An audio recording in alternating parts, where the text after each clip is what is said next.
গতকালকে ঢাকা মেডিকেলের আমরা একটি ঘটনা শুনতে পেয়েছি। ঢাকা মেডিকেলে আমাদের যে ডাক্তার ভাইরা রয়েছে তাদের গায়ে হাত তোলা হয়েছে। যে যারা হাত তুলেছে তারা কি অভিযোগ করেছে? তারা অভিযোগ করেছে সেখানে নাকি একজন যে পেশেন্ট মারা গিয়েছিল সেখানে ডক্টরদের গাফিলাতি ছিল, ওই ঢাকা মেডিকেলের গাফিলাতি ছিল। এখন প্রশ্ন হচ্ছে যে ডক্টরদের বা ঢাকা মেডিকেলের যে গাফিলাতি ছিল কিনা এটি নির্ধারণ আপনি কিভাবে করতে পারেন, কোন এক্সপার্টিজের ভিত্তিতে এটি নির্ধারণ করতে পারেন এবং এই অথরিটিটা আপনাকে কে দিয়েছে? যদি কোনো গাফিলাতি থেকে থাকে, ডক্টরের হোক, প্রশাসনের হোক, কিংবা যে কারো হোক, কিংবা কর্তৃপক্ষের হোক, অবশ্যই তার বিচার হবে। তার বিচার একটি প্রক্রিয়াধীন প্রক্রিয়া হবে, একটি তদন্তের মাধ্যমে হবে। সেই অভিযোগটি আপনি বিএমডিসি তে করতে পারেন কিংবা সেই অভিযোগটি আপনি প্রশাসনের কাছে করতে পারেন। কিন্তু আপনার কি অভিজ্ঞতাটুকু রয়েছে, আপনার কি দক্ষতাটুকু রয়েছে যে একজন ডক্টর তার সাথে গাফিলতি করেছে কিনা সেটি যাচাই করার? আমাদের সবচেয়ে বড় এখন যে সমস্যাটি হয়ে গিয়েছে, আমরা এই বাঙালিরা অধিকাংশ ক্ষেত্রে অধিকাংশ বাঙালি নিজেদেরকে সব জায়গার দক্ষ মনে করি এবং সব জায়গায় নিজের নাক গলাতে যাই। আপনি আমাকে একটি জিনিস বলুন, যে ডাক্তার 5 বছর ধরে এমবিবিএস পাস করলো, 1 বছর ইন্টার করলো, এরপর বছর বছর ধরে বিভিন্ন ডিগ্রি নিল, পড়াশোনা করলো, তিনি একজন পেশেন্টকে যেভাবে ডিল করেন, তিনি পেশেন্টের ভিতরের এবং বাইরের বিষয়গুলো যেভাবে জানেন, যেভাবে ট্রিটমেন্ট করেন, আপনি কিভাবে মনে করেন আপনি সেই পড়াশোনা না করে শুধু বাইরে থেকে দেখে নিজের চোখে যা মনে হলো তা দেখে তাকে একটি নির্দিষ্ট রেজাল্ট দিয়ে দিচ্ছেন, একটি নির্দিষ্ট ব্লেম দিয়ে দিচ্ছেন? আমাদের জায়গা থেকে স্পষ্ট বার্তা, এরকম একটি ব্লেম দিয়ে আসলে যখন আপনি একজন ডক্টরের গায়ে হাত তুলেন তখন আপনি যে কাজটি করেন সেটি আমরা বৈষম্য বিরোধী ছাত্র আন্দোলন আমাদের জায়গা থেকে কোনোদিনও সমর্থন করতে পারি না।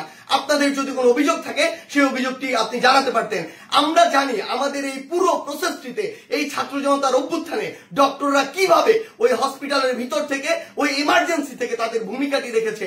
আমরা দেখেছি যখন কিছু সরকারের পাঁচাটা স্পিরিট, ডক্টরদের যে স্পিরিট, সেই স্পিরিটটি যাদের মধ্যে নাই এমন গুটি কয়েক ডক্টর যখন ওই ছাত্র জনতার গণঅভ্যুত্থানে আমাদের আহত ভাইদের চিকিৎসা দিতে বাধা দিচ্ছিল, তখন অধিকাংশ ডক্টর নিজের জায়গা থেকে রিস্ক নিয়ে আমাদের ওই ভাইদেরকে চিকিৎসা দিয়েছিল।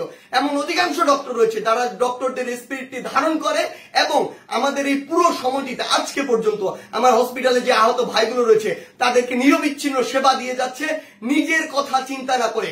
সেই জায়গায় যখন এরকম করে কোনো একজন আমার ডক্টর ভাইয়ের উপর এভাবে হাতটি তুলে, আমরা এটি কখনো সমর্থন করতে পারি না।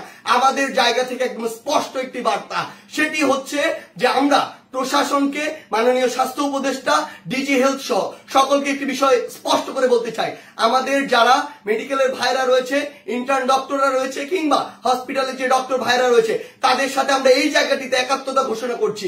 তাদের নিরাপত্তার সর্বোচ্চ ব্যবস্থা করতে হবে। তারা দিন রাত 24 ঘন্টা আমাদের জন্য কাজ করছে, অথচ কেউ একজন চাইলো আর একটা ব্লেম দিয়ে তাদের গায়ে এসে হাত দিয়ে দিল, এটি আমরা আমাদের জায়গা থেকে কখনো মানতে পারি না।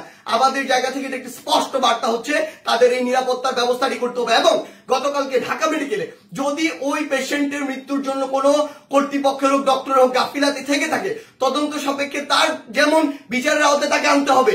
কিন্তু গতকালকে ওই আমার ডাক্তার ভাইয়ের গায়ে যে হাতটি তুলেছে অপারেশন থিয়েটার থেকে বের হওয়া একজন ডক্টরকে, তার অবশ্যই দ্রুততম সময়ের মধ্যে তাকেও গ্রেফতার করে তাকেও বিচারের আওতায় আনতে হবে। আমাদের জায়গা থেকে স্পষ্ট একটি বার্তা, আইন নিজের হাতে তুলে নেওয়ার মতো অন্যায়টি যদি আপনি করেন তাহলে আপনার পক্ষে কোনোদিন আমাদের অবস্থান থাকবে না। ধন্যবাদ।